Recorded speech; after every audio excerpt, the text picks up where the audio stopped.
Hey guys, so this is going to be a video lecture for Civil Rights Notes number 2, which is this one right here.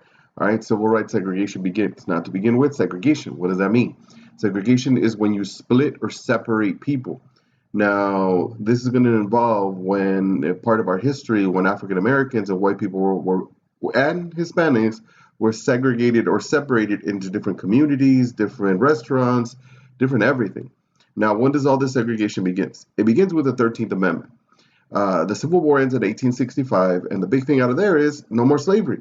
But the 13th Amendment is going to make that official by saying that slavery is now against the Constitution. Slavery is constitutional abolished. It means that the Constitution is saying now slavery is illegal. Now, remember, I told you an amendment is not an easy thing to do.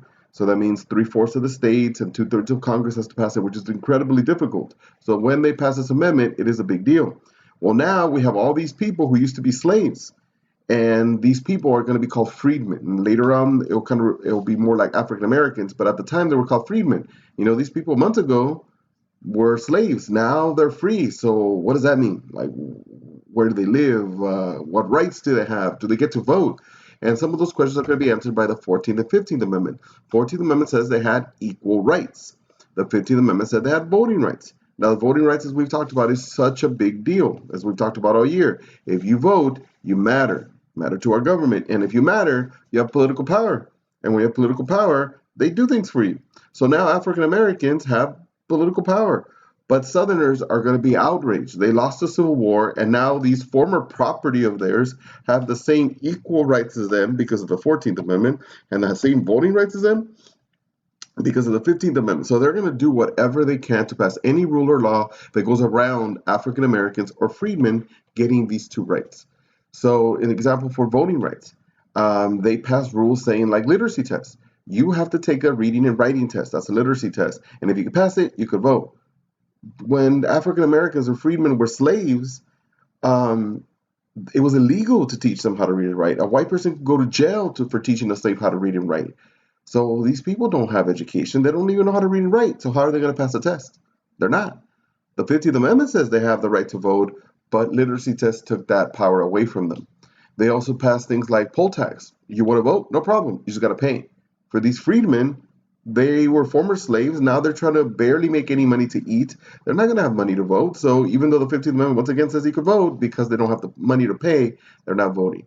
And then they have things like grandfather clause. Grandfather clause basically said if your grandfather voted, you could vote. Well, if you're a newly freedman, your grandfather was that's right, a slave. Did slaves vote? Nope. Which means you can vote. And one way or another, they took this power away from them. And it's going to lead to all this racism, discrimination, and segregation. Jim Crow laws are laws that are going to be passed that are going to legally separate people. You live here, they live there. You could eat at this restaurant, they could eat at that restaurant. They could not come together. And it created Jim Crow society, a place where everything was separate. Everything was segregated. All right.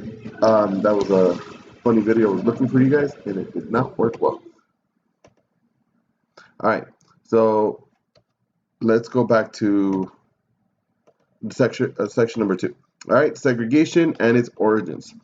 Plessy versus Ferguson is where a lot of this fight, a lot of this legal segregation is going to happen. Homer Plessy was an African American, and he was an African American because in Southern society, if you look like this, which is who Homer Plessy is, but you had one of your great grandfathers or one of your great grandmothers who were a slave or a black or African American, it meant you were all African American. So your whole family is African American simply by one of your great grandfathers or one of your great grandmothers being African American. And this is Homer Plessy. Even though he looks white, he was considered black or African American under the Southern society.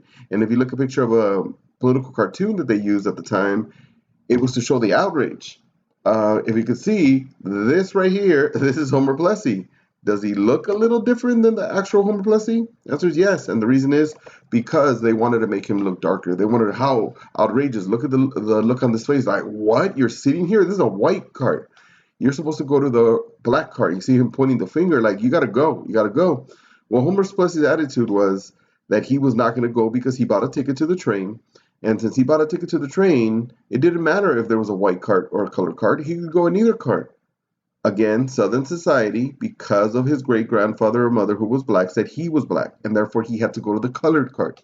Now, what does colored mean? Colored means any other race but white. If you were African American, you were black. If you're Hispanic, you were brown. If you're Asian, you're yellow. So all the colors, they just call it colored. So this case happens because he gets arrested. He says, I will not get up. I bought a ticket. He said, my 14th Amendment rights of equal rights are being violated when you make me leave the white cart to go to the colored cart. Why should I have to leave? I bought a ticket. So he goes to court and he loses.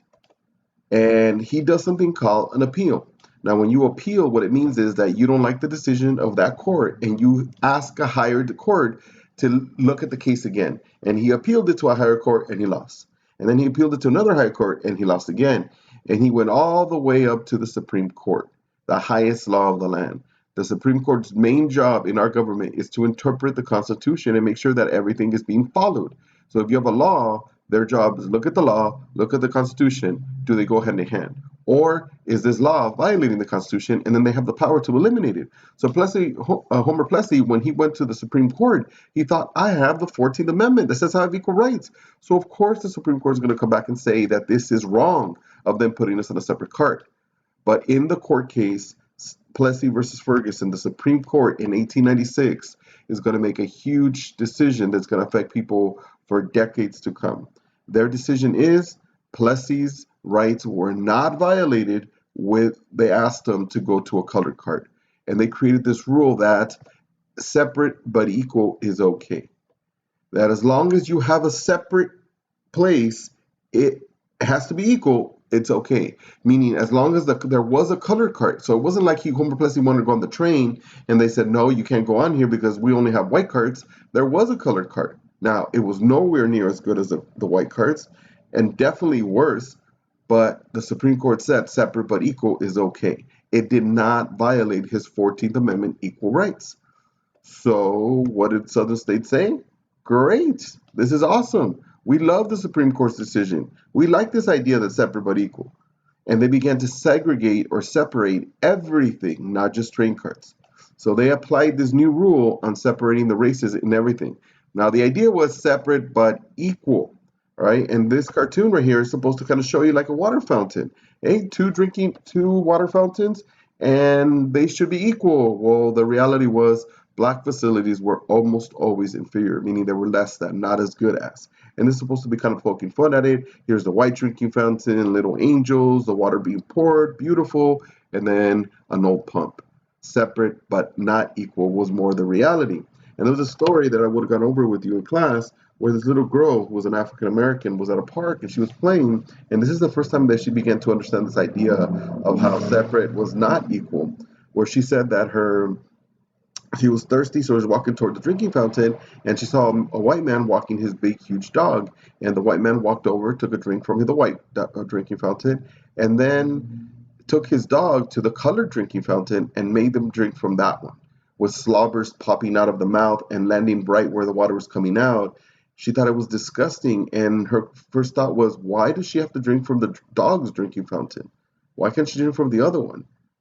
And this begins her kind of understanding that separate definitely was not equal. And they're going to separate everything, like schools, right? White school, colored school. It's a little different. Big, small. Lots of students going, few students going. Nice. Look at all the windows, buses, everything. Look at this one. Broken windows, the building being held up by these bricks and these 4x4s. This is not equal. It was separate. You had two separate schools. And what it was always clear was the white people got the better of everything. If it was separate diners, separate hospitals, separate hotels, separate movie theaters, separate communities, separate schools, it didn't matter. The reality was it was not separate but equal. It was separate but not equal. They'd separated them for sure, but it was not equal. So for African Americans and freedmen and more going into the 1900s, their attitude is, we're going to have to fight. We're going to have to fight back because there was so much discrimination, so much racism. So a movement will begin, which is what we're covering, the civil rights movement, developing a civil rights movement. And some of the early leaders will be leaders from World War II. Now, we've talked about them when we did World War II, and like this example, the Tuskegee Airmen and the 442nd, the Asian regimental team, where minorities went to fight in the military and they were seen not as good as. And their attitude is, I'm going to show you how much of an American I am by working harder than everybody else, taking even more dangerous missions, and I'm going to get stuff done to show you I'm an American. I'm a real American. So therefore, they did. And for African Americans, example, the Tuskegee Airmen, they're going to fly some dangerous missions, save a lot of lives, and there's going to be a lot of people, white soldiers, who in the beginning of the war, who had just left their racist community here at home, would call them the N-word. By the end of the word, they will salute those African American soldiers because they earned their respect. They earned the level of equality with their hard work, with their dangerous missions. So these African Americans are going to be leaving the military, found that they found a level of equality, and then they come home. And when they come home, they get off the bus. They're wearing the uniform, all these medals for all the bravery, and a 12-year-old kid could walk up to you and call you a punk boy. Why? Because you weren't in the military where you got the equality. You were back home with that racist culture. And for these African Americans, their attitude is, why do we have to simply accept that this is the way it is? Why do we have to just say, okay, well, I'm home. I got to go back to understanding that they can call me the N word and that I'm not equal to them? So some of these early civil rights leaders will be World War II veterans who decided enough's enough. We have to fight to end racial discrimination. They're not going to wake up one day and just give it to us. And if we could get it in the armed forces, which means the military, why can't we do it here? We just have to fight. And this begins the civil rights